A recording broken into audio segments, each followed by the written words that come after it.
Recent crackdown आपके ऊपर हुआ है कि नहीं हुआ अब तक? एक वीडियो हट गई, मुझे तो नहीं लगता कि कुछ ऐसी बात थी, उन्होंने ये भी हटवा दिया। आप स्क्रिप्ट राइटर हैं, फिल्म मेकर हैं, इन्फ्लुएंसर हैं, अब देशद्रोही हैं। नहीं, मैं तो हमारे पीएम मोदी उनको धन्यवाद देता हूँ। और जैसा उन्होंने कहा था कि आलोचना लोकतंत्र के लिए अनिवार्य है, कोई भी आवाज़ उठा सकता है, तो देखा जाए तो ये कोई बड़ी बहादुरी की ऐसी कोई बात नहीं है। तो आपकी बातों को जो लोग प्रोपेगेंडा कहते हैं, उनसे आप क्या कहेंगे? जो सेलेक्टिव आउटरीच का इल्जाम लगा रहे हैं, आप बीजेपी के खिलाफ बोल रहे हो। अरावली को काटा जा रहा है, इस चीज को भी वो डिफेंड करते हैं और फिर वो दूसरों पे सेलेक्टिव आउटरीच का इल्जाम लगाते तो मिली हैं गालियां? हाँ, वो तो चलता ही रहता है। और धमकियां? तो आपको क्या लगता है मेजॉरिटी तबका जो है उसका एक बहुत बड़ा तबका इस तरीके का कैसे हो गया कि वो डेमोनाइज करने में सेलिब्रेशन फील करने लगा?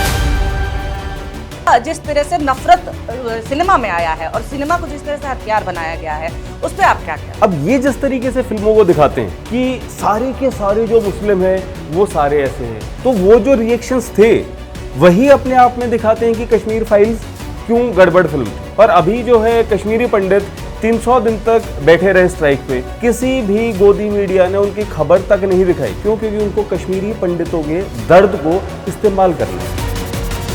इस ऑल्टरनेटिव मीडिया में कुछ गड़बड़ी भी दिखती है क्या? कि आखिर क्यों अचानक से सरकार इतनी हमलावर हो गई फ्रीडम ऑफ एक्सप्रेशन पे?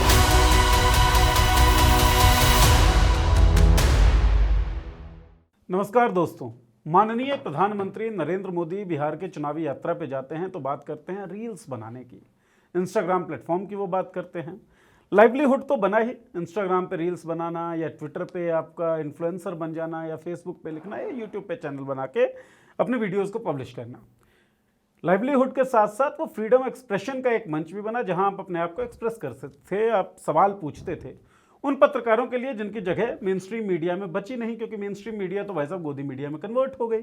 उनके लिए भी एक प्लेटफॉर्म बना जहां वो सवाल पूछ सकते थे, अपनी ग्राउंड रिपोर्ट लेकर सामने आ सकते थे। और प्रधानमंत्री एंडोर्स भी कर रहे थे। लेकिन है क्या कि प्रधानमंत्री जिन जिन चीज़ों को एंडोर्स करते हैं कई बार उन्हीं चीज़ों के खिलाफ खड़े हुए दिखते हैं।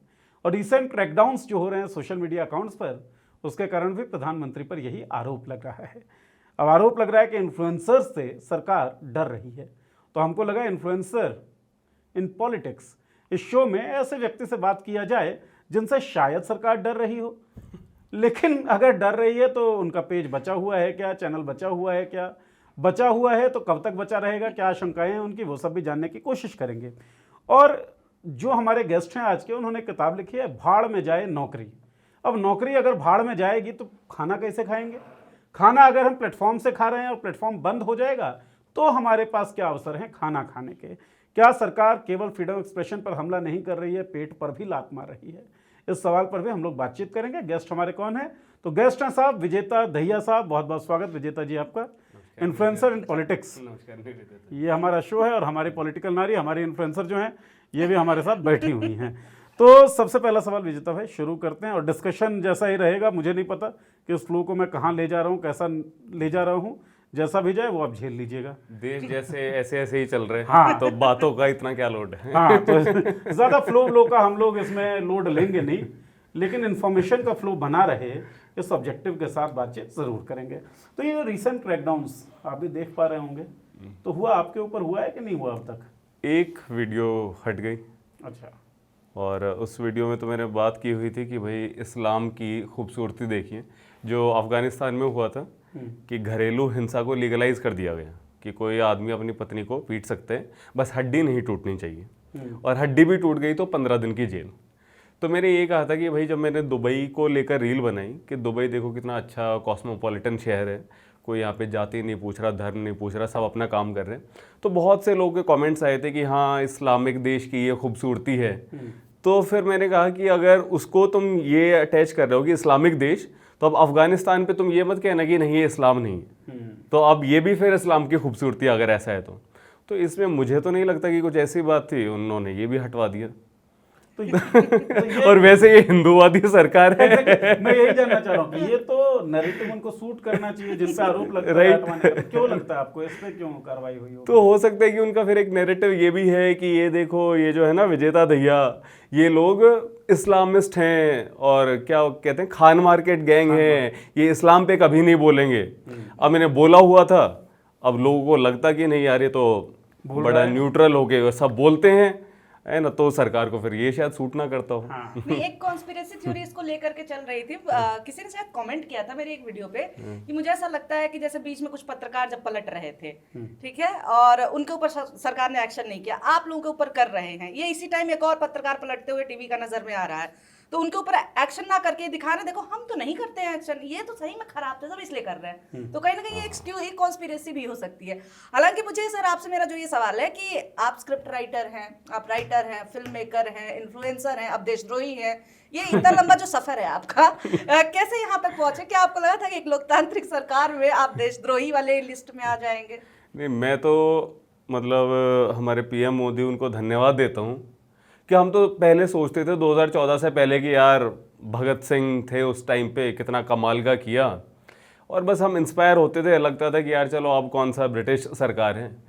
लेकिन पीएम मोदी ने ऐसा वो माहौल कर दिया, वरना तो देखा जाए तो बड़ी सिंपल सी बात है कि भाई लोकतंत्र है देश में, और जैसा उन्होंने कहा था कि आलोचना लोकतंत्र के लिए अनिवार्य है और कोई भी नागरिक हो, कोई भी आवाज उठा सकता है। तो देखा जाए तो ये कोई बड़ी बहादुरी की ऐसी कोई बात नहीं है। अब लेकिन मैं इतने सारे कमेंट देख रहा हूँ कि आप जो काम कर रहे हैं बड़ी बहादुरी का काम है। मैं अच्छा है, बहुत बहादुरी का है क्या? ये तो बड़ी एक नॉर्मल सी बात नहीं होनी चाहिए कि अपने आप लोकतंत्र में आप जस्ट आवाज उठा रहे हो अपने मुद्दों पे। तो बिल्कुल उन्होंने एक पूरी क्रांतिकारी वाली हमें फील दे दी है जबरदस्ती। नहीं, बिल्कुल कोई कह तो रहा था कि अभी पत्रकारिता का स्वर्णिम काल चल रहा है। मैंने बोला कैसे? कह रहे पहले अच्छा पत्रकार कहलाने के लिए बहुत मेहनत करनी पड़ती थी, अब फैक्ट को फैक्ट बोल दो, तुम क्रांतिकारी पत्रकार हो गए, क्योंकि हालात इतने खराब हो चुके हैं। सही बात। तो आप उसी तरह सब क्रांतिकारी पत्रकार वाली लाइन में ऐसे ही आ गए। ऐसे ही आ गए, सरकार ने तो आपको फायदा ही कर दिया।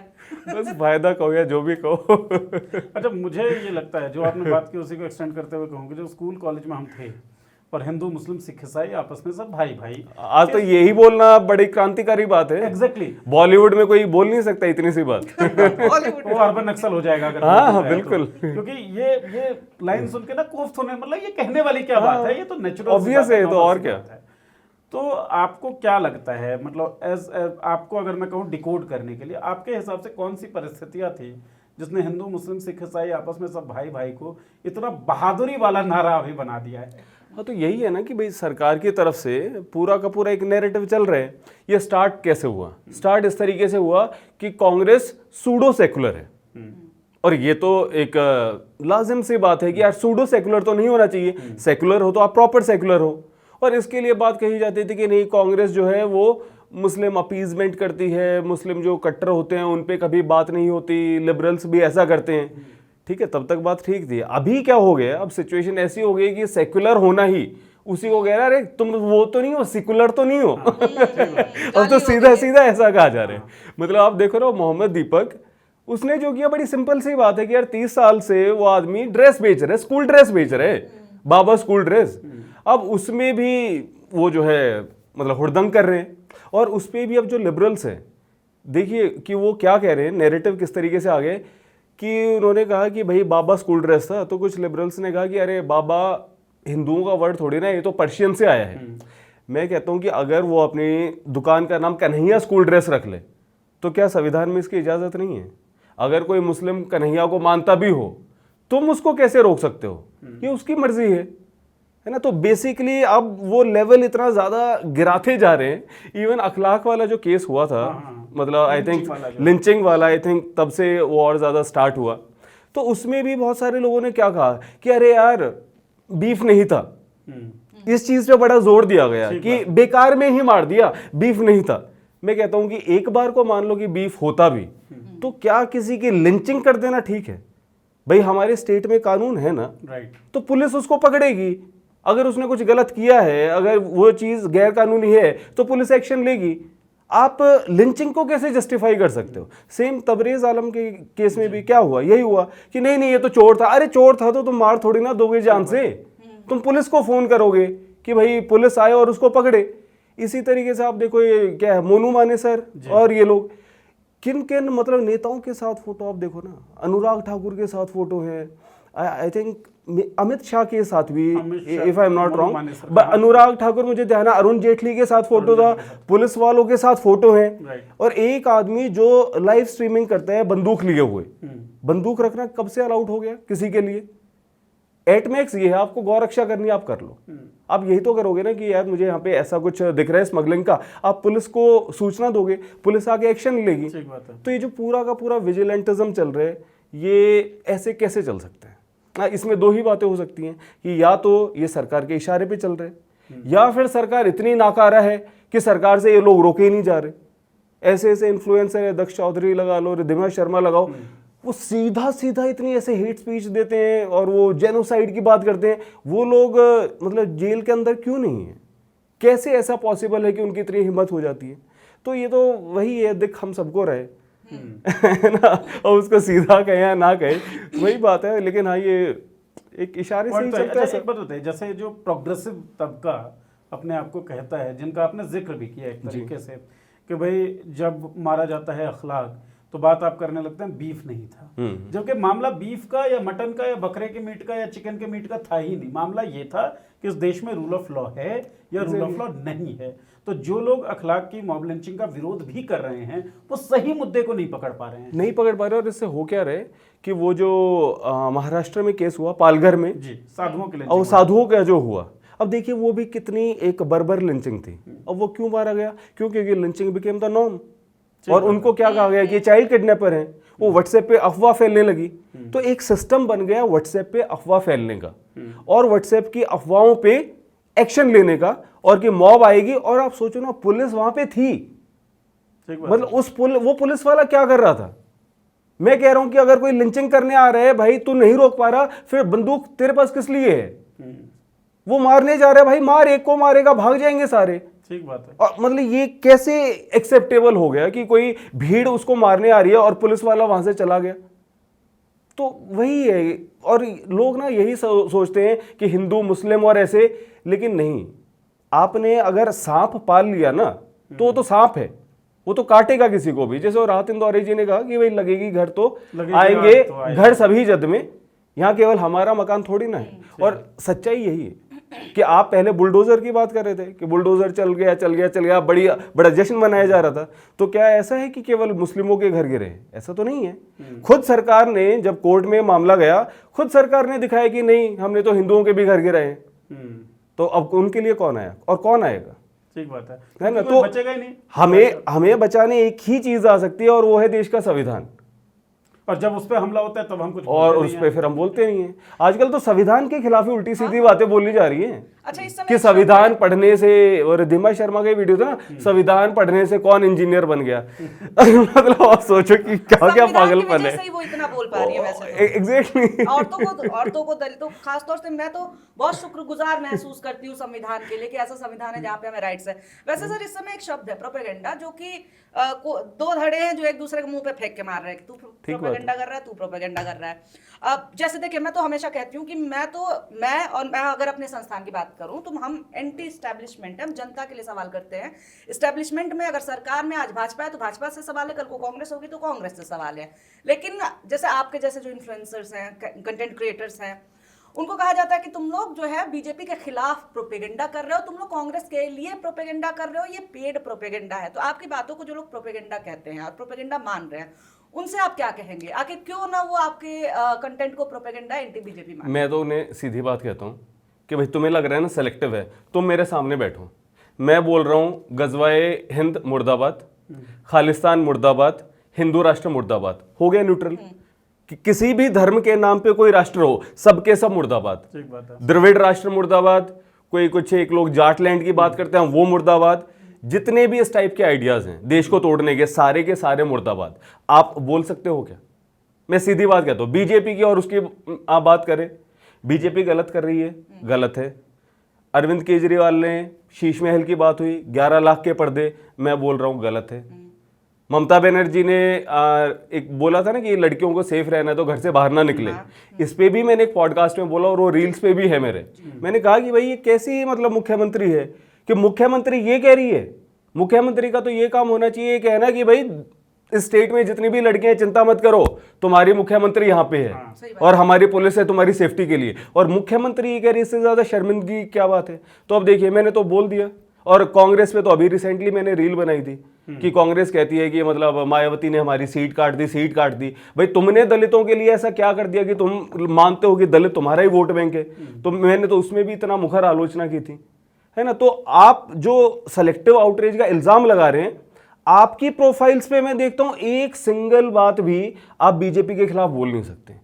अरावली को काटा जा रहा है, इस चीज को भी वो डिफेंड करते हैं। ठीक बात है। और फिर वो दूसरों पे सेलेक्टिव आउटरीच का इल्जाम लगाते हैं। मतलब ये किस टाइप की ऑडेसिटी है? अच्छा, दूसरा मुझे ये भी लगता है कि भाई सेलेक्टिव आउटरीच का इल्जाम अगर आप किसी क्रिएटर के ऊपर, इन्फ्लुएंसर के ऊपर लगा लेते हैं, मान लेते हैं कोई भी क्रिएटर, कोई भी एक व्यक्ति, अखबार तो है नहीं कि पूरी सारी खबरों से सही छप बात जाएगा। भाई जो खबरें तुमको लगती है कि वो सेलेक्ट नहीं किया है एक पर्टिकुलर आदमी ने, तुम वो खबरें सेलेक्ट कर लो और तथ्यों के साथ बात करो, लेकिन तुमको तो गालियां देनी होती है। ठीक बात है। तो मिली हैं गालियां?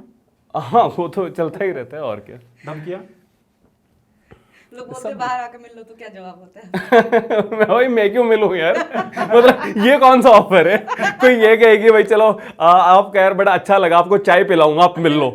ये तो बात समझ में आती है कि मैं तुझे मारूंगा तो एक बार मिल। भाई मैं क्यों मिलूं यार?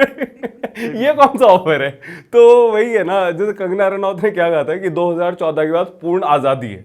तो मुझे यही लगता है कि पहले ना लोग पूछते थे, अरे यार तूने ये बात बोली, इसमें सेंस तो बनी नहीं। हाँ। आज के टाइम में नॉनसेंस बोलने की पूरी आजादी है। कि आपकी बात में चाहे कुछ भी सेंस ना हो, नेता और मंत्री भी ऐसी ऐसी बात बोल देते हैं जिसमें कोई फैक्ट्स नहीं है, कोई भी सेंस नहीं है, कुछ भी नहीं है।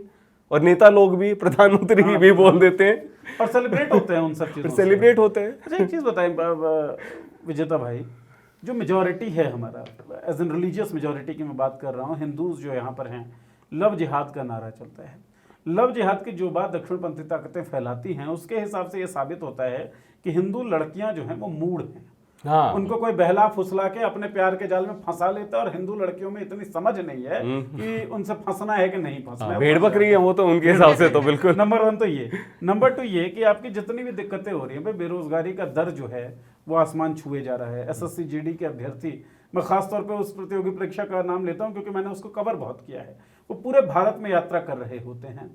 ठीक है, आपके जो लड़के हैं वो रामनवमी के जुलूस पे चले जाते हैं मस्जिद के आगे, और वहां पे अश्लील गाना बजा के और गालियों में डांस कर रहे होते हैं। तो लड़के क्या, लड़कियां भी। अभी तो रिसेंटली 2 दिन पहले का वीडियो है, लड़कियां भी। और मैं तो देख के, है ना, आजकल कम ही चीजें होती हैं जो शॉक करती हैं, क्योंकि इतना कुछ हम देख चुके हैं। लेकिन वो तो मुझे भी देख के कि इतनी सारी लड़कियां, और वो ऐसी माँ बहन की गालियां दे रही है जो खुद औरतों को ट्रिविलाइज करती हैं। तो आपको क्या लगता है, मेजॉरिटी तबका जो है उसका एक बहुत बड़ा तबका इस तरीके का कैसे हो गया कि वो डेमोनाइज करने में सेलिब्रेशन फील करने लगा? वो सर बात बड़ी सिंपल है। जो हमारा ह्यूमन साइकी है ना, तो इन्होंने कोई बहुत अलग से ट्रिक नहीं लगाई। ये ट्रिक्स हमेशा से फॉलो हो रही हैं। क्या है, आप किसी भी इंसान को कहो सेल्फ पिटी में आप डुबा दो, आत्मदया में। अरे यार नीरज, तुम तो यार, तुम्हारे साथ तो बड़ा गलत हुआ यार।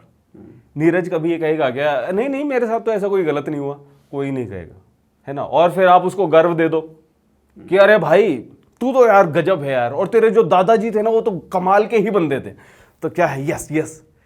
फिर आप दूसरे में नफरत डाल दो, है ना, और उसको डरा दो एक कि ये जो है ना निवेदिता, ये तेरे बड़े खिलाफ है, उस दिन ये कह रही थी। तो एकदम से बंदा घबरा भी जाएगा, है ना। तो जो भी ये है आत्मदया, गर्व, नफरत, तो ये बहुत ही क्या कहे बेसल जो इमोशंस होते हैं ये लोगों में होते हैं। और जब ये फैलाए जाते हैं, है ना, हम तो देखते भी नहीं। आप व्हाट्सएप यूनिवर्सिटी के जो स्टूडेंट है ना, उनका फ़ोन उठा के देख लीजिए। इसीलिए मैं कहता हूँ कि आप अंधभक्तों से भी नफरत मत करो। विक्टिम्स वे भी बेचारे, उनके पास जो जो चीज़ें जाती हैं, अब हम तो चलो समझदार हैं, हम तो एकदम से गूगल सर्च कर लेंगे, है ना, जेमिनाई पे कर लेंगे, ऑल्ट न्यूज़ पे फैक्ट चेक देख लेंगे, लल्लन टॉप का आता था पड़ताल, ऑल इंडिया ये क्या है, इंडिया टुडे का आता है, मतलब एक फैक्ट चेक का, बूम फैक्ट चेक। हमें तो इतने सारे फैक्ट चेक वगैरह सब पता है, उन बेचारों को क्या पता है? कुछ भी नहीं। ठीक बात है। उनको ऐसे ऐसे मैसेज आ रहे हैं कि अरे भाई मेवात में 1500 हिंदू कल मार दिए गए, इस टाइप के। और लोग बेचारे कहूँ, बेवकूफ कहूँ, मतलब ये भी थोड़ा एक मैं कंफ्यूजन में रहता हूँ। बहुत सारी कंफ्यूजन है ना, कंफ्यूजन रहती है कि मैं उन्हें बेचारे कहूँ या बेवकूफ कहूँ या बेचारे बेवकूफ कहूँ, है ना। लेकिन वो बेचारे मान भी लेते हैं। और अब जिस इंसान ने मान लिया, ये जो फिल्म आ रही है केरला स्टोरी, और ये अब जो आया 32,000 लड़कियां जो है उनको आईसिस में ले जाया गया और ये। तो मैंने और ध्रुव ने जो हमने वीडियो बनाई, हमने A to Z पूरा का पूरा फैक्ट पे बनाया, और उसके बाद जितने भी वीडियोस है कोई इतनी सी भी हमारी गलती उसमें निकाल नहीं सका, है ना, कि 3 लड़कियों का मामला और आपने उसको 32,000 कह दिया।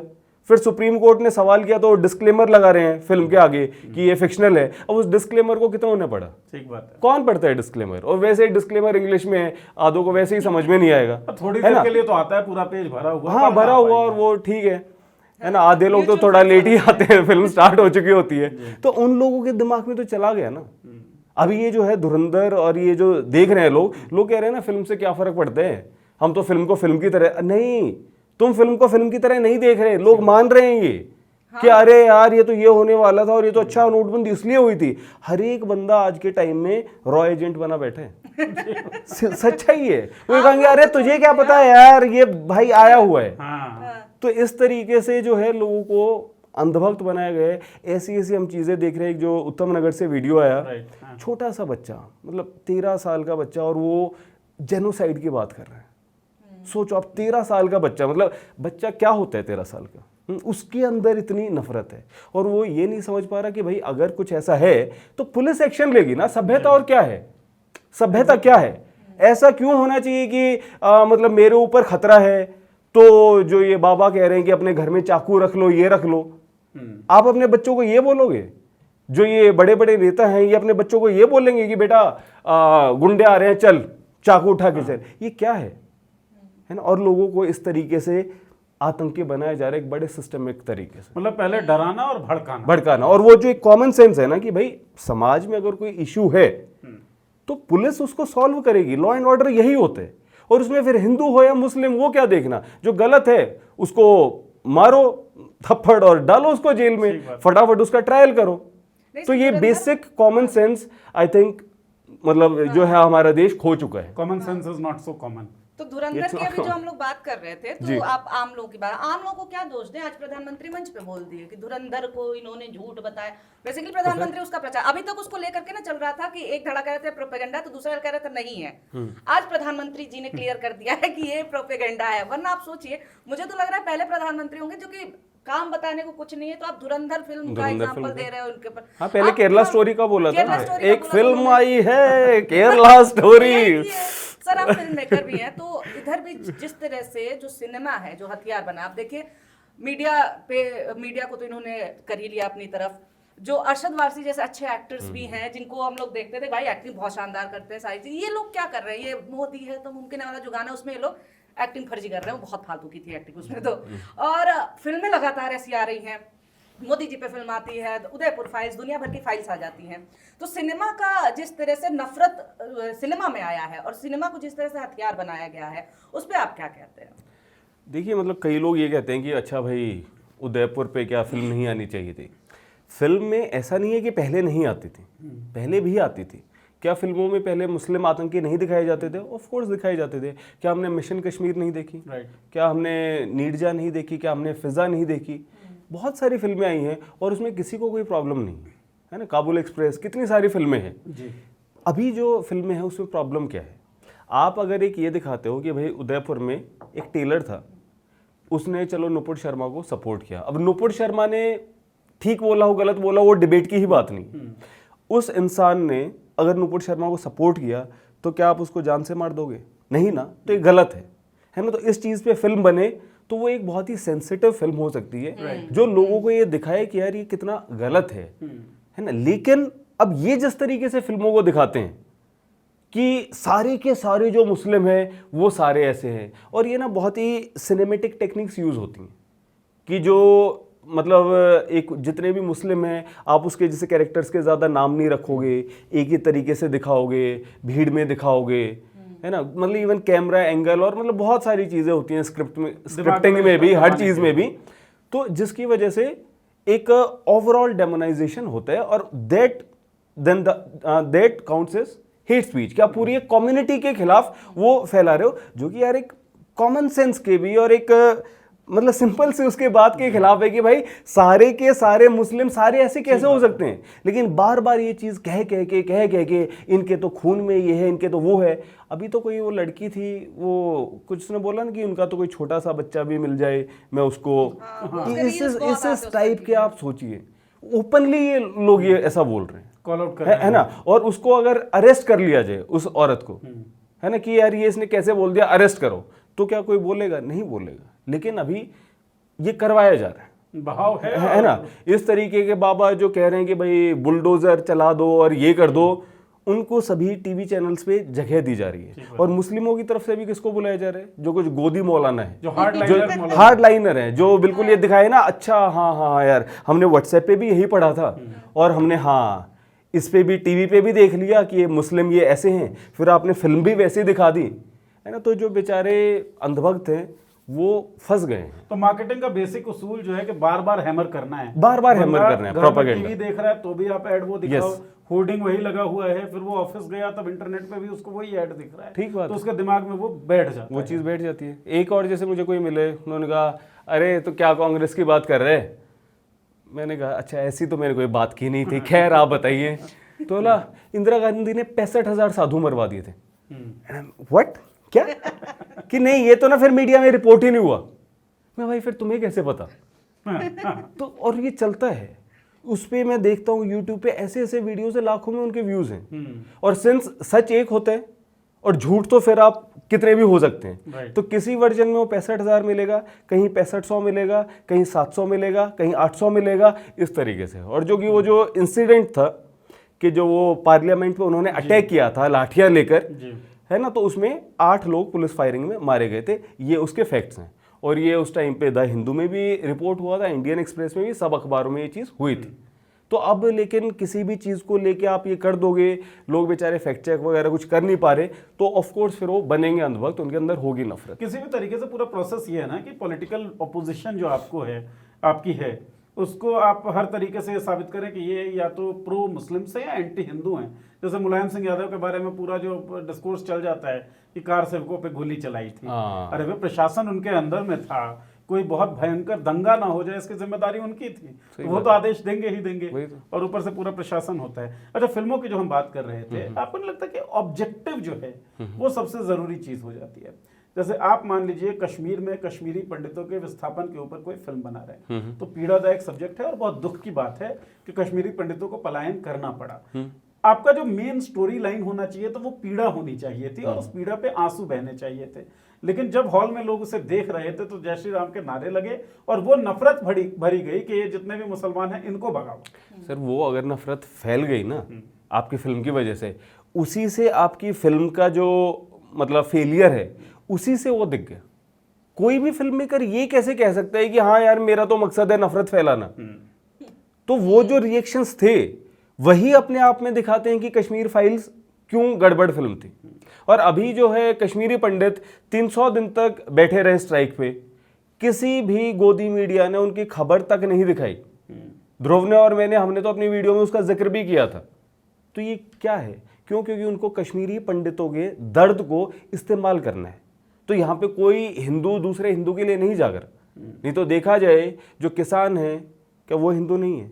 क्या ये जो इतने सारे और मामले आते हैं क्या उसमें हिंदू नहीं है? अभी सूरज गौतम उसको मार दिया कि उसने हैप्पी होली कह दिया, है ना। तो शिवानी तिवारी और उसका भाई मोहित तिवारी शायद था, उसको मार दिया, चाकू से मार दिया, कोई बात नहीं हो रही। तरुण के लिए आप बात करोगे क्यों? क्योंकि तरुण को मुस्लिम ने मारा। तो ये क्या है? ये नफरत है। तो जो सेलेक्टिव आउटरीच की बात वो क्रिएटर्स पे करते वो दरअसल उनका है। ऑफ कोर्स उसमें 6 पूरे इंसिडेंट हुए। उन्नीस खान 13 साल का लड़का, उसको मार दिया गया। एक रोशना खातून शायद उनका नाम था, उनको इतनी बेदर्दी से उनको पीट के मार दिया गया। अब्दुल सलाम एक वो थे, वो तो जस्ट लड़ाई हो रही थी और उन्होंने वो बस बीच में उनको मार दिया गया। एक हरियाणा का ट्रक ड्राइवर था, ट्रक या टेम्पो ड्राइवर, उसको मार दिया गया, आमिर नाम था उसका। तो उसी हफ्ते में 6 किलिंग्स हुई। आप केवल एक पे बोल रहे हो जहाँ पे हिंदू को मुस्लिम ने मारा, है ना। आप जो जितनी भी और देख लो, आपकी श्रद्धा वालकर वाला केस, क्या आपको लगता है कि और केस वैसे नहीं हुए हैं? जो निक्की यादव का केस था, साहिल गहलोत ने मारा, उसने मार के उसके टुकड़े करके फ्रिज में ही डाले थे और उसने फिर उसी दिन उसने किसी से शादी भी कर ली। आप सोचो मतलब उसका साइकोपैथ होना। कहीं पे आपने न्यूज़ देखी, आपने शायद बहुत से जो ऑडियंस है उन्होंने सुना भी नहीं होगा। कितने सारे केस। आरती यादव, उसको स्पैनर से, इंडस्ट्रियल स्पैनर से बिल्कुल भरी दोपहर में उसके बॉयफ्रेंड ने पीट पीट के मार दिया इतनी बेरहमी से। कहीं न्यूज़ आई, कहीं नहीं आई। क्यों? क्योंकि हिंदू ने मारा है तो हमें मतलब नहीं। तो ये जो है ना, हिंदुइज्म को जिस कदर बर्बाद कर रहे हैं ये लोग, उसको देख नहीं रहे। हिंदुइज्म हमेशा 2014 से पहले उसको ऐसे परसीव किया गया है कि यार पूरे अलग अलग देशों से लोग आ रहे हैं, ऋषिकेश में आ रहे हैं, बीटल्स वाले लोग आए थे, है ना, मेडिटेशन के लिए, स्पिरिचुअलिटी के लिए, उस चीज़ के लिए। और हिंदुइज्म बड़ा लिबरल रिलीजन है। और अब देखो ना आप क्या बना दिया। हाँ, ये कि जो अभी हम वीडियो की बात कर रहे थे कि रामनवमी पे और ऐसे ऐसे गाने चला रहे जिसमें माँ बहन की गालियां, ये आपने हिंदुइज्म को हिंदू इतने इंक्लूसिव हो गए कि अपने फेस्टिवल मनाने के लिए उनको मॉस्को के बाहर जाना ये हालत है ना। अगर विजेता भाई मैं आपसे पूछूं कि रूट कॉज क्या है, एक सबसे बड़ा कारण आपको क्या लगता है इस माहौल के पीछे? सर रूट कॉज तो मतलब पब्लिक की तरफ से बात करें या सरकार की तरफ से? पब्लिक की तरफ से तो ये है कि एक तो साइंटिफिक टेम्पर और एजुकेशन वो है नहीं, है ना, फैक्ट चेक लोगों को नहीं पता होता, है ना, तो इसलिए लोग मान लेते हैं। बेरोज़गारी है, अगर कोई इंसान नौकरी में होता है ना, वो फिर भी थोड़ा सा संभल जाता है कि कोई भी चीज़ होगी, चलो यार मेरा घर परिवार है, मेरी नौकरी है, और उस तरीके से। ऊपर से फिर आपने जो उन्होंने कहा ना, रीले पे रीले बन रही है ना, तो अब उनको काम उसके पास है नहीं, और ये भी अब उसको दे दिया, है ना, खिलौना, वो कुछ भी वो करके कुछ भी बना रहे, तो वो चीज़ फिर एक वायरस की तरह फैलती जा रही है। यही है। और बाबाओं का ये जो पूरा कल्चर, बाबाओं का वो तो है ही, बिल्कुल है आपको कि वो फैलाते जा रहे हैं। आपको बड़े पसंद हैं बाबा लोग। आप बोल रहे हैं फ्रॉड बाबा। मैं आपके रील्स पे देखता हूँ लगातार जिक्र रहता है, क्यों रहता है? नहीं देखो, प्रेम भाई मुझे बड़े अच्छे लगते हैं, ठीक है, और लोग ये कहते हैं कि भाई ये बड़ा खिलाफ है, ऐसा कुछ नहीं है। मुझे नहीं लगता कि वो कोई पाखंडी है, ठीक है ना, लेकिन वो जो चीज़ें बता रहे हैं तो उसकी बात होगी ना। अगर आपका जो विश्वास है वो इतना स्ट्रांग है तो आपको क्यों इतना फर्क पड़ रहा है कि आप मुझे माँ बहन की गाली देने पे उतर आते हो, और आपके प्रेम भाई ने फिर आपको ये सिखाया है कि आप किसी को माँ बहन की गाली दो, तो फिर तुमने सीखा क्या है? अब अगर कोई कह रहा है कि भाई मतलब आसाराम मेरे राम है, मेरे ठाकुर है, तो ये आप सोचो ना कि किस तरीके की बात है। और फिर लोग कह रहे हैं आप आउट ऑफ कॉन्टेक्स्ट निकाल रहे हो। क्या आउट ऑफ कॉन्टेक्स्ट ले लिया भाई? वो पूरी वीडियो देख लो, यही है। कोई इंसान कहता है कि मैं आसाराम को मानता था, अब वो जेल में है, मैं क्या करूं? तो कहते हैं कि कोई बात नहीं, कृष्ण जी भी तो जेल में हुए थे, तुम ये मानो आसाराम मेरे राम है, मेरे ठाकुर है। कौन सा आउट ऑफ कॉन्टेक्स्ट कर दिया? तो ऐसी ऐसी बातें कि 72 साल की भाई बुढ़िया भी हमारे गाँव में तो घूंघट करती थी, फिर ये गर्व की बात है? गर्व की बात तो ये होनी चाहिए कि भाई मतलब किसी को भी घूंघट कुछ ना करना पड़े। ठीक बात है ना, कोई चाहे 22 साल की भी लड़की हो वो भी मतलब घूम सके, और वहां पे सोचो 72 साल की औरत को घूंघट करना पड़ रहा है और तुम ये कह रहे हो कि ये मतलब गर्व की बात है। तो ऐसी ऐसी वही जो एक है ना ब्राह्मणिकल पैट्रियार्की, ये उसी को ही एंडोर्स करते हैं। एक तो होता है जहर, जो मुझे दिख रहा है कि भाई ये जहर है, और एक होता है मीठा जहर, वो धीरे धीरे दिया जाता है। तो वैसे ही उनकी जो छवि है, बड़ा उसको देखकर शांति मिलती है, ये सच्चाई है। हाँ हाँ हाँ, प्रेम भाई बिल्कुल मतलब बड़े ही वो है। और मैं वही कह रहा हूँ कि वो कोई पाखंडी इंसान नहीं है, लेकिन उनकी जो है खुद की सोच है उस तरीके की, और वो एक प्रॉब्लमेटिक सोच है। तो उसका विरोध किया जाएगा सर। अभी सर देखिए बच्चे भी आने लगे, वो जो राधे राधे कहता है, मुझे नाम भी नहीं उतना याद अब अभिनव अरोड़ा, ये नहीं, राधा राधा से ही मैं बता दूं, अभी रिसेंटली ही मैंने इस पे रील बनाई कि 8 करोड़ बार आप राधा राधा बोलो, ये हमारी भक्ति है क्या? क्या भक्ति भाव के बिना हो सकती है?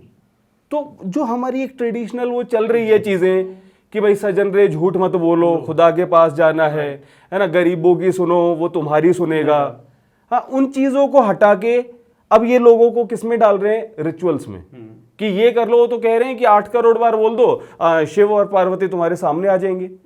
मतलब ये देखो ना, मुझे वही बर्ट्रैंड रसल की बात याद आती है कि जैसे लोग होते हैं उनका भगवान वैसा ही होता है। गुस्सैल लोगों का भगवान गुस्सैल होता है, इसीलिए भगवान की तस्वीरें बदल रही हैं। एंग्री हनुमान। बेवकूफ लोगों का भगवान भी बेवकूफ होते हैं। तो आप सोचो कोई भगवान ऐसा होगा, हाँ नीरज चल यार मेरा नाम ले यार 8 करोड़ बार भाई मैं ना तब आऊंगा दर्शन देने। अरे यार मेरा नाम ले रहा भाई, मजा आ गया यार, 1 लाख बार मेरा नाम ले दिया भाई। मतलब क्यों? क्योंकि तुम्हारे अंदर चाटुकारिता की वो चाह है ना, इसीलिए तुम भगवान को ऐसा सोचते हो। तो तुम्हारा भगवान लगता है तुमको तुम्हारी तरह का है। वरना क्या है, सुमिरन करना होता है ना। राइट। ये तो एक हमेशा से हम सुनते आए ना कि भाई उनका स्मरण करो, उनकी जो क्वालिटीज है, राधा का वो चित्र, उनकी वो क्वालिटीज, वो आपके अंदर आनी चाहिए। राम की आप वो करो तो वो आनी चाहिए ना कि भाई वो उनकी सौम्यता या उनका ये सब, तो वो चीज नहीं हो रही। अभी क्या है, काउंटर पकड़ा दिया, राधा राधा राधा राधा राधा राधा, क्या है, आपने भक्ति का मजाक बना दिया। अब मेरे पास किसी का मैसेज आया कि सर पूरा उनको वो हो गया, एक ओसीडी हो गए, 1.5 साल से कर रही थी और अब दिमाग से वो चलता रहता है, जैसे दिमाग में टैपिंग हो रही है, इंटरनल नॉइज की सर बड़ी एंजाइटी हो रही है, टेंशन हो रही है, गिल्ट भी हो रहा है, मैं क्या करूं। तो मैंने पहले तो उनको यही कहा भी थेरेपिस्ट के पास जाओ, सबसे पहली जो बात है। तो देखो ना, और उसके बाद मैंने रील डाली, कई लोगों के कॉमेंट्स में आए कि सर ये तो मेरे साथ भी हो रहा है। तो आप लोगों को भक्ति से दूर ले गए, है ना। जो एक था कि भाई हम कुछ अच्छा व्यवहार करें, वो तो कह रहे हैं एक बार भी राधा बोल दिया सारे पाप कट जाएंगे। ये क्या है भाई? तो फिर तो जीवन भर करते रहो, फिर करते रहो, है ना। एक बार आपने क्या बोला कि गंगा जो है आपने स्नान तो छोड़ो, 400 कोस से भी आपने गंगा बोल दिया, पाप कट जाएंगे। तो क्या है ये? आप मॉरलिटी सिखा रहे हो, अब मॉरलिटी से दूर लेके जा रहे हो लोगों को। सर मुझे तो ऐसा लगता है ना, क्योंकि ये खुद ही भक्त एक तो नहीं होते, भगवान के भक्त की बात की जाए तो ये भक्त खुद भी नहीं होते, ना ही श्रद्धा की बात है, ना ही इनके किसी विश्वास की बात है। अभी बाबा वाला जो फील्ड है एक ऐसा बिजनेस है कि इन्वेस्टमेंट 0 और रिटर्न करोड़ों वाला सीन है। बिल्कुल। तो केवल और केवल टैक्स भी बिजनेस नहीं। की वजह से ही किया जा रहा है। कोई टैक्स भी नहीं लगता इसको। गॉड इकोनॉमी तो बहुत बड़ा साइज, बहुत बड़ा है इकोनॉमी का। नहीं बिल्कुल सही बात है। तो जग्गी वासुदेव ने तो अपना वो पैर बेच दिया, पैर का मतलब वो फुटप्रिंट वगैरह लगा के और वो फ्रेम करवा के वो उसको बेच रहे हैं। कोई बाबा है वो ऐसे ऐसे बिस्किट फेंक रहे हैं, हाँ प्रसाद बांटे जा रहे हैं। रामपाल दूध में नहाया और उस दूध से खीर बनाई, ये 2014 की न्यूज है ना, और उसको कर रहे हैं। तो आप देखो ना, मतलब कि तुम इंसान भी रहे हो क्या? तुम मतलब तुमने खुद को कीड़ा मकोड़ा बना लिया है। एक और इंसान, उसके तुम पैरों का मतलब वो पी रहे हो, ये क्या है? मतलब कितना ग्रॉस, कितना डिस्गस्टिंग है। और ये अगर तुम्हारी धार्मिक भावनाएं हैं तो भाई तुम रखो अपनी धार्मिक भावनाएं, मैं सम्मान नहीं कर सकता इस चीज का। तुम अमृत वर्षा को जायज मान लेते हो, वाजिब मान लेते हो, तो तुमको लगता है किसी के एक टच से तुम्हारा कैंसर दूर हो सकता है। और हर बात का एक जवाब, मुस्लिम भी तो हलाला करते हैं। अरे भाई तो वो करते हैं तो ठीक थोड़ी ना करते हैं तुम भी करना चाहते तो तुम भी करना चाहते हो क्या? मतलब इस बात की सेंस क्या बनी? मतलब मैं आपकी एक बात कह रहा हूं, लेकिन मुस्लिम का क्या?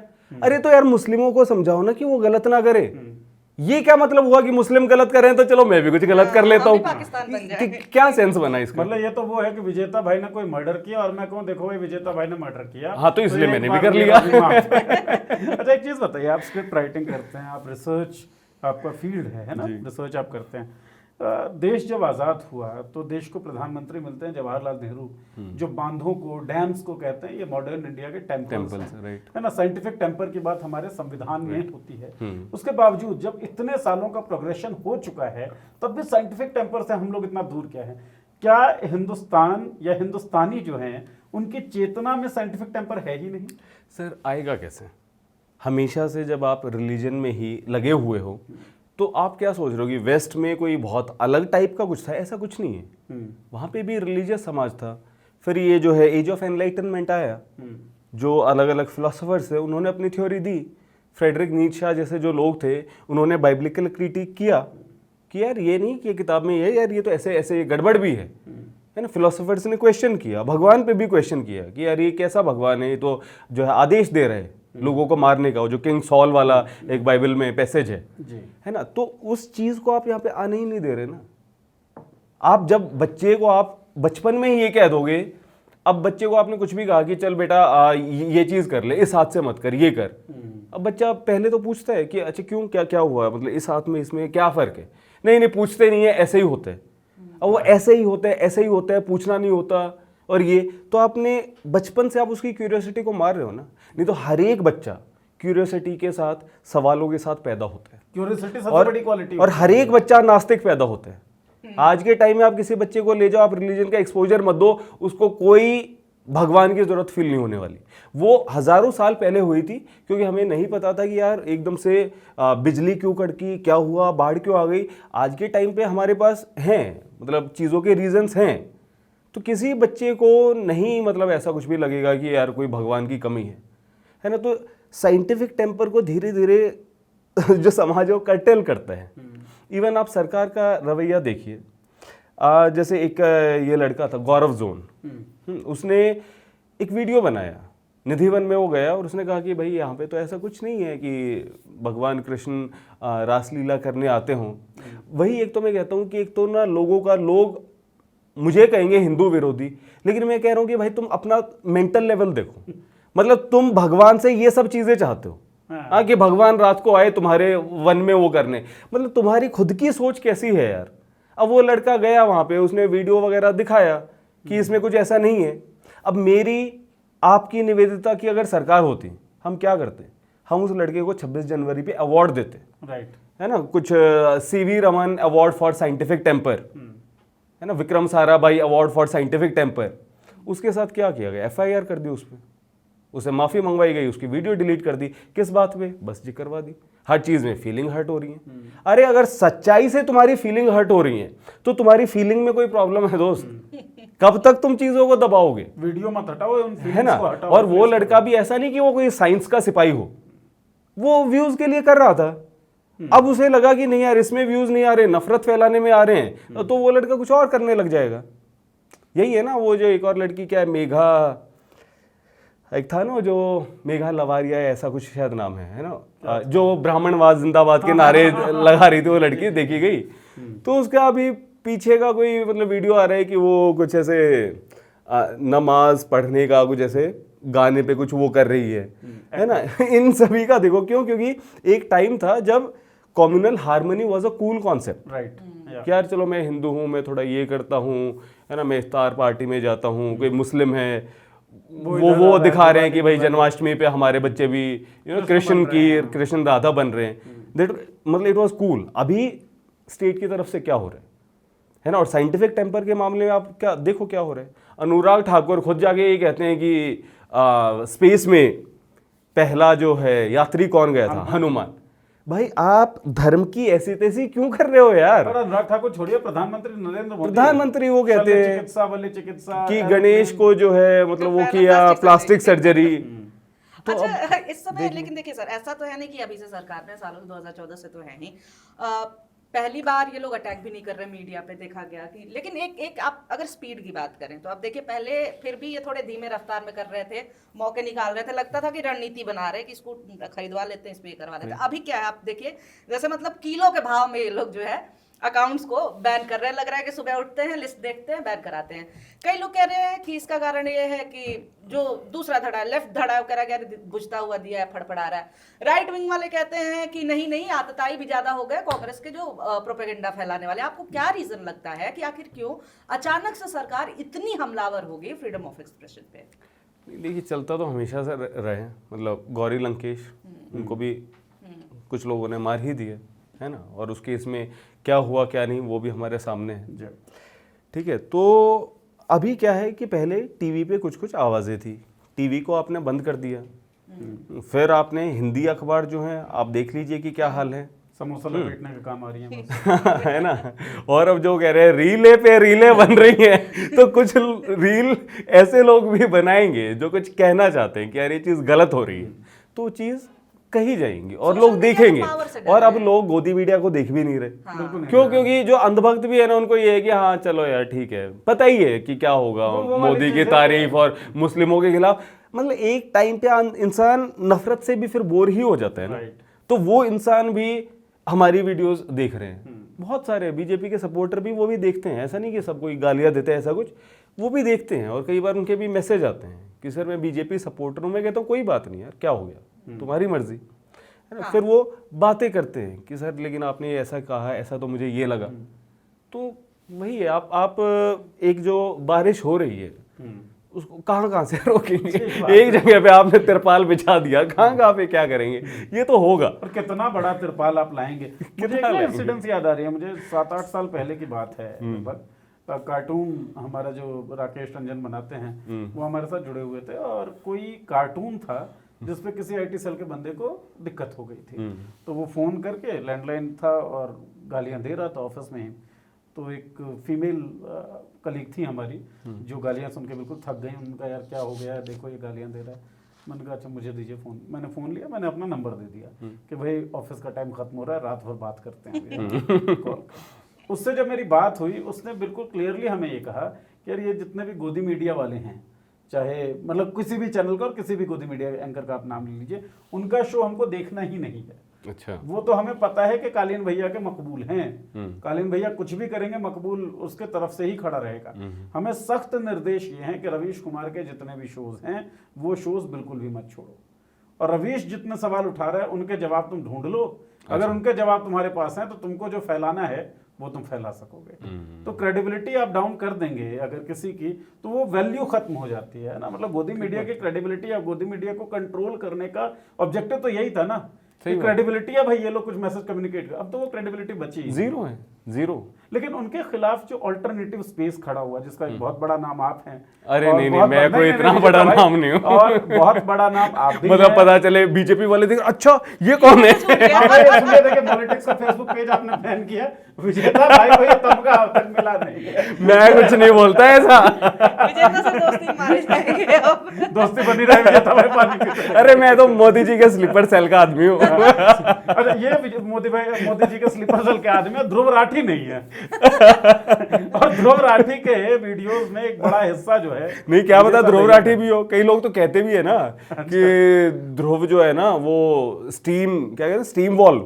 हाँ, स्टीम वॉल कि ना लोगों के अंदर ज्यादा आक्रोश ना आए, इसलिए मोदी जी ने ही उसको वो कर रखा है। अच्छा है, अच्छा ऐसा नैरेटिव है? हाँ ऐसा है। अभी ये कौन है, अमित खिलौर शायद। अच्छा। उसने मतलब ये बोला है कुछ, मैं लाइक वाओ नाइस। ये बहुत अच्छी बात पता चली। ऑल्टरनेटिव दुनिया जो खड़ी हुई है, तो अपने बारे में अलग अलग बातें मुझे पता चलती रहती है हर रोज। कोई एक दिन कहता है ये हिंदू विरोधी है, फिर एक दिन कोई ये मुस्लिम विरोधी है, हाँ ये जाट विरोधी है, ब्राह्मण विरोधी है, ये रामपाल विरोधी है, ये आचार्य प्रशांत का विरोधी है, ये प्रेमानंद विरोधी। तो लोग ये नहीं सोच रहे कि अरे भाई मैं तुम्हारे काम की बात बता रहा हूँ, ये बस विरोधी है। हाँ ये बस विरोधी है। ठीक है, तो ये जो बस विरोधी है विजेता जी, तो विजेता विरोधी से मेरा एक सवाल है। गोदी मीडिया के इमरजेंस और ये पूरा जो सुपरस्टिशियस एक माहौल है, इकोसिस्टम है, इसके इमरजेंस के बीच ऑल्टरनेटिव मीडिया खड़ा होता है जो ग्राउंड पे जाकर रिपोर्ट भी कर रहा है, फैक्ट की बात भी कर रहा है, जो इन पावर लोग हैं उनसे वो सवाल पूछने की हिमाकत भी कर रहा है। जी। इस ऑल्टरनेटिव मीडिया में, स्पेस में कुछ गड़बड़ी भी दिखती है क्या आपको? सर अभी स्टार्ट हो रहे हैं, तो अभी गड़बड़ी तो हम इतना जल्दी क्या ही कहें, मतलब गड़बड़ी ऐसा नहीं है कि है नहीं, पर अभी तो मैं उसको एक पॉजिटिव उसके तरह ही देखता हूँ। क्योंकि देखिए जो गड़बड़ी कहाँ है कि जो सेंट्रलाइज्ड इंस्टीट्यूशंस है ना, और न्यूज़ का सेंट्रलाइज हो जाना, मुझे सबसे बड़ी गड़बड़ वो लगती है।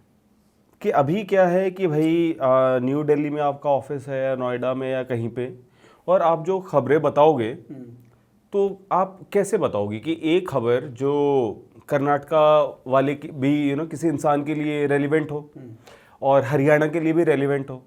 तो इसलिए आप देखो कि जो सॉर्ट ऑफ नेशनल न्यूज़ हैं वही छाई रहती हैं, और जो आम इंसान हैं और उनके जो मुद्दे हैं वो कई बार कवर नहीं होते। इन द सेंस कि प्रधानमंत्री की तो चलो आप क्रिटिसिज्म कर भी दोगे, है ना, इतना सब होने के बाद भी, भेज वैन या इस सब के बाद भी हम चुपके से कर ही देते हैं शरारती बच्चों की तरह। हम ये सोचेंगे लेकिन बादल है, रडार नहीं पकड़ पाएगा। वो उसका बेनिफिट ले लेते हैं बादलों का, तो हम क्लाउड का बेनिफिट लेके कर देते हैं। लेकिन जो एमपी हैं, जो एमएलए हैं, उनका तो खुला चल रहा है, कोई रिपोर्टर कोई कुछ है नहीं, है ना। और कुछ लोग जो अभी कर रहे हैं कोशिश, मुकेश चंद्राकर के साथ क्या हुआ वो हमने देखा, राजीव प्रताप के साथ क्या हुआ वो हमने देखा।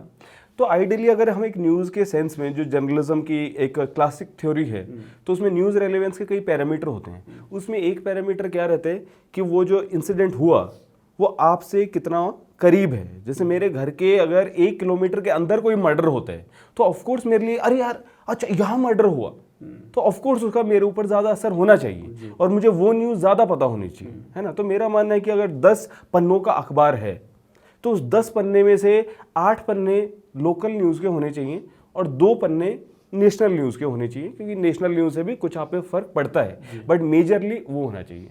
और अभी जो एक हम देख रहे हैं कि सेंट्रल इंस्टीट्यूशंस, उसमें ये चीज़ मिसिंग है। तो इसलिए मुझे बहुत अच्छा लग रहा है कि यस, जो लोग कहते हैं मजाक में आजकल तो भाई कोई भी फ़ोन लेके पत्रकार बन रहे हैं, अच्छी बात है भाई, बनना चाहिए, है ना। हमें मतलब जो मैं कई बार कहता हूँ कि we do not need a small number of big business, we need a big number of small businesses. और यही चीज़ मैं मीडिया के उसमें कह रहा हूँ, डिसेंट्रलाइजेशन बहुत ही ज़्यादा ज़रूरी है। क्योंकि डेमोक्रेसी क्या है, डेमोक्रेसी यही है कि जो आपके गांव का सरपंच है उसके ऊपर भी तो होना चाहिए ना, आपके गांव में तो वही काम करवाएगा ना। अभी आप देखो ना, खुला सबको पता है शराबी पिलाई जाती हैं सरपंच के इलेक्शन में, और सरपंच ने निकलवा ली फॉर्च्यूनर, और सबको पता भी है, सबको पता है कि हाँ भाई ये वैसे तो कोई काम नहीं करता, इसी से इसने करप्शन करके। तो करप्शन का ऐसा नॉर्मलाइजेशन हो गए लोगों के दिमाग में कि हाँ भाई इसने दारू पिलाई थी भाई, 10 लाख रुपए लगाए थे इलेक्शन में, तो ऑफ कोर्स कमाएगा ही। तो हम उस चीज़ की तो बात कर भी नहीं रहे। और जो लोग ऐसा कर रहे हैं तो उनको सीरियसली मेरा सलाम है, क्योंकि वो जिस लेवल का रिस्क ले रहे हैं वो मतलब बहुत ज़्यादा है। अच्छा, एक चीज़ बताएं, जो ये रिवॉल्यूशन ऑफ डिजिटल स्पेस हुआ है और जिसमें बहुत सारे पत्रकार जो हैं वो बने हैं, लेकिन व्यूअरशिप की एक दौड़ तो है ही ना। अब बहुत जल्दी, कितनी जल्दी किसी बात पे कमेंट कर देते हैं, वो बहुत मैटर करता है, और व्यूअरशिप के लिए लोग कई बार करते हैं और कई बार फेक न्यूज़ में उलझ जाते हैं। तो आप क्योंकि एक क्रेडिबल क्रिएटर हैं, तो इस तरह के जो नए क्रिएटर्स हैं उनको आप क्या कहना चाहेंगे, कैसे बचें व्यूअरशिप की इस दौड़ में फेक न्यूज़ फैलाने से? 2 चीज़ें मतलब मैं कहूँगा, मतलब फेक न्यूज़ तो देखो कोई भी उसका जस्टिफिकेशन नहीं बनता फेक न्यूज़ फैलाने का। तो अब एक जो चीज़ है कि हॉट इश्यूज़ पे ही कुछ बोलना, और एक ऐसा इशू जो ज़्यादा ज़रूरी है पर जिस पे व्यूज़ नहीं आएंगे, है ना। तो एक तो चलो मैं हो सकता है मॉरली कह दूँ कि नहीं यार ज़्यादा ज़रूरी मुद्दों पे तुम बोलो, व्यूज़ के पीछे मत भागो, है ना। बट लेट्स बी प्रैक्टिकल, कई लोग हैं जो फुल टाइम यही काम कर रहे हैं। तो जो वहाँ के लोग हैं उनको ये चीज़ ध्यान रखनी होगी कि यार ये मेरे एरिया का रिपोर्टर है, ये मेरे लिए आवाज़ उठा रहा है, मेरी 9 to 5 जॉब है, मेरे बस की नहीं है ना सड़क की बात करना, लेकिन ये बंदा मेरी सड़क की बात कर रहे। तो आपको वो ग्रेटफुलनेस भी होनी चाहिए, और उस ग्रेटफुलनेस को, आभार को आपको व्यक्त भी करना चाहिए पैसा देकर। तो बिल्कुल ये होना चाहिए कि जितने भी जो ग्राउंड रिपोर्टर्स हैं उनके पास पैसे की कमी नहीं होनी चाहिए, है ना। कुछ एक रिपोर्टर हैं अपनी पेटीएम वगैरह की आईडी भी डालते हैं। अब इस पे कई लोग क्या, अच्छा यार ये तो पैसे के लिए कर रहे हैं, तो भाई मतलब मर जाए वो, मर जाए क्या यार, तो उसको दिखाना। अरे यार पैसे के लिए मतलब अंबानी अडानी मतलब क्या क्या कर रहे हैं, अरावली को काटे जाने की बात कर रहे हैं, उस पे तुम्हें कभी ये नहीं होता कि पैसे के लिए कर रहे हैं। कोई बंदा यार अपनी जान दांव पे लगा रहे हैं, तुम्हारी सड़क की बात कर रहे हैं, और वो बेचारा पैसा भी ना कमाए। ये तो तुम्हारी ड्यूटी होनी चाहिए कि भाई तू यार मेरी आवाज़ उठा रहा है, बता भाई तुझे क्या चाहिए, चल यार आजा तुझे चाय पिलाऊं। तो ये चीज़ होनी चाहिए। और दूसरी बात, ये तो मतलब पब्लिक की तरफ से मैंने बात की, और जो लोग हैं उनको मैं ये कहूँगा कि हाँ आपको ये रहता है कि भाई हॉट टॉपिक है ना, बोलो व्यूज़ ज़्यादा आएंगे, और व्यूज़ पे फिर उससे रेवेन्यू आएगा। इंस्टाग्राम तो पे नहीं करता है, बट जैसे फेसबुक अभी करने लगा है, यूट्यूब का एडसेंस है।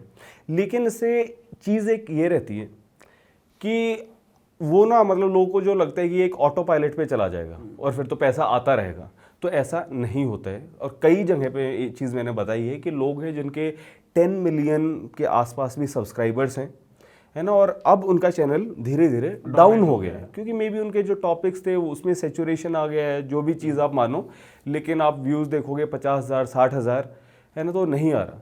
तो अब वो एकदम से कंफ्यूज हो गए कि यार अब नाउ एट दिस एज अब मैं अचानक से क्या करूं क्या नहीं। तो इसलिए जो क्रिएटर्स हैं उनको मतलब ज़रूरत ये है कि आप एकदम से व्यूज़ के पीछे मत भागो, आप अपनी एक लॉयल बेस बनाओ। और वो लॉयल क्यों बनेगा? Because you are giving them value.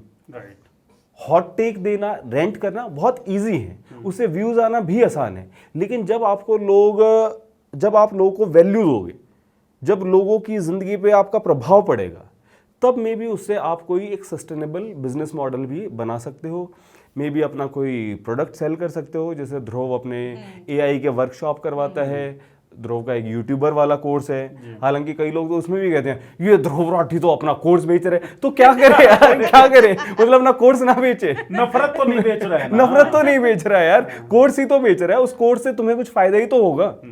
हाँ, मतलब एक बंदा जो इतना फेमस यूट्यूबर है वो तुम्हें सारी अपनी स्किल्स और टिप्स टेक्निक सीक्रेट सब बता रहे 2000 रुपए में, और मतलब जान लोगे क्या उसकी? मतलब वो ये भी ना करे, नहीं लेना तो मत लो, है ना। वीडियो को तुम जो है आगे स्किप कर दो, मतलब उस एड पोर्शन को भी छोड़ना है।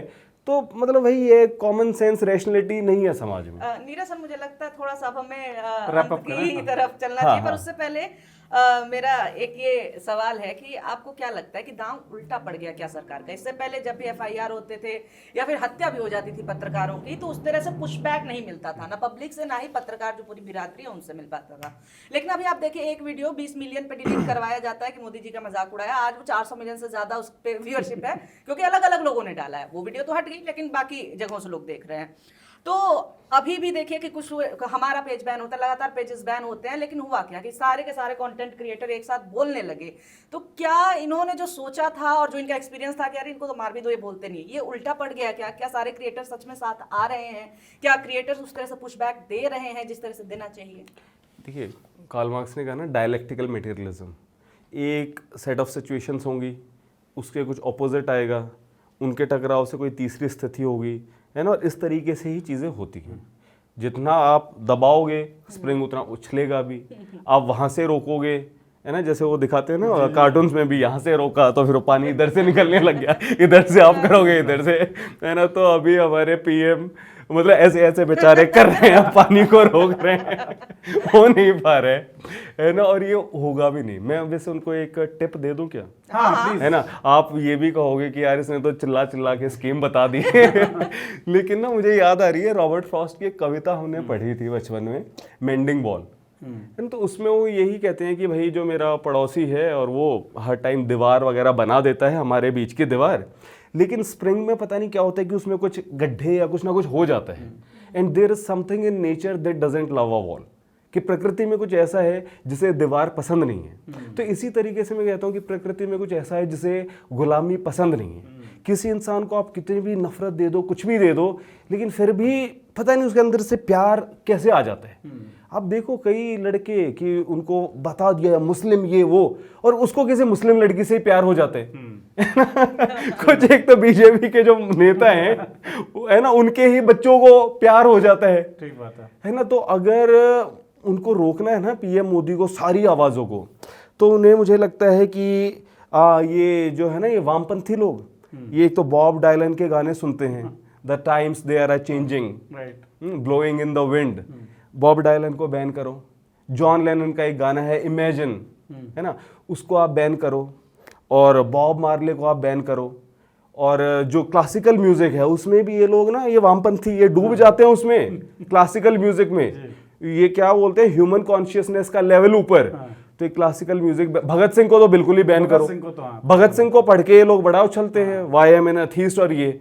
तो साइंटिफिक टेम्पर बंद कर दो, स्कूलों से आप साइंस की किताबें निकाल दो, और प्यार वगैरह भी बंद कर दो। और ये लोग झील के किनारे बैठ के भी बड़ा वो करते हैं, है ना, झील के किनारे बैठना बंद कर दो, सब कुछ बंद कर दो सबको घरों के अंदर ताले मार के आप बैठा दो, तभी रुक सकता है।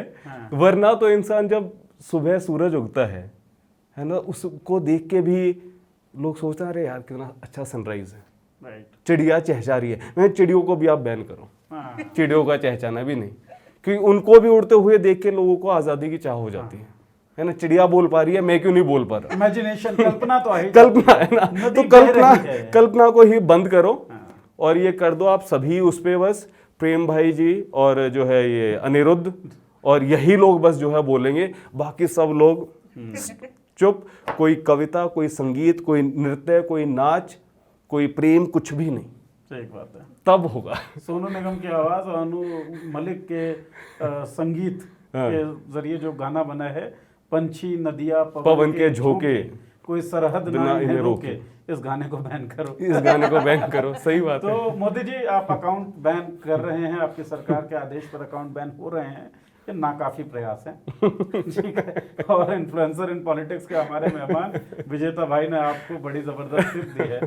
बहुत सारी चीजों को आपको बैन करना पड़ेगा, लेकिन मुझे ये लगता है फिल्मी गाने की हमने जिक्र किया है, तो फिल्मी गाने से ही हम खत्म करें कि जब जब प्यार पे पहरा हुआ है, प्यार और भी गहरा हुआ है। तो भाई आप जितना बैन करिएगा उतनी और सूरतें निकलेंगी जिनको और बैन फिर करना से रह लोग पता है जाएगा। क्या बोलेंगे, आज फिर जीने की तमन्ना है, आज फिर मरने का इरादा है। सर हमारे दर्शकों से भी आप कुछ बोल सकते हैं वैसे, लास्ट में हम चाहते हैं कि आप बता दें कुछ भी। दर्शकों को तो यार मैं ये कहूंगा, चलो आप भले ही भाई बीजेपी के अंधभक्त हो या वो हो, परेशान आजकल सब है।